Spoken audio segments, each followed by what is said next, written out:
पवन सिंह हूँ बेटा। मूड बनने में थोड़ा टाइम लगता है।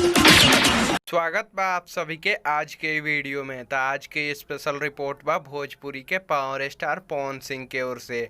आप सभी के बता दी कि भोजपुरी के पावर स्टार पवन सिंह के आप सभी के बीच में आज बहुत ही शानदार और ज़बरदस्त दूसरा बोलबम गाना के वीडियो रिलीज भइल रहा। ये वीडियो गाना के नाम बा महादेव का दीवाना। वीडियो के Adishakti films official YouTube channel से रिलीज कल गई रहा और ये गाना रिलीज होते ही काफ़ी ज़्यादा वायरल हो गई है।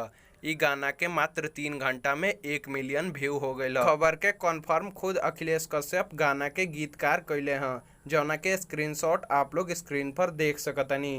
और ये अब तक के सबसे ज़्यादा व्यू प्राप्त करे वाला सबसे तेजी में बोलबम के गाना बन गई बा।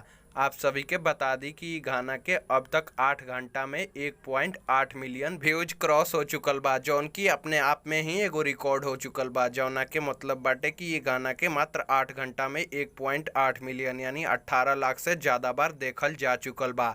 और ये अब तक के सबसे ज़्यादा बार देखल जाए वाला सबसे कम समय में बोलबम वाला गाना बाटे।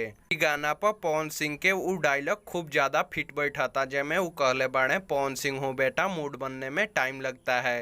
तो आप लोग कमेंट में बताएं कि आप सभी के ई गाना कैसन लागल और ई गाना के आप लोग में से कितना लोग सुन चुकल बा। तो आज के वीडियो में बस इतना ही। उम्मीद बा कि वीडियो आप सभी के पसंद आयल होई। वीडियो पसंद आयल तो वीडियो के लाइक कर दी, शेयर कर दी और चैनल पर नया बानी तो रोज ऐसने खबर सबसे पहले देखे खातिर हमनी के चैनल के भी सब्सक्राइब कर ली।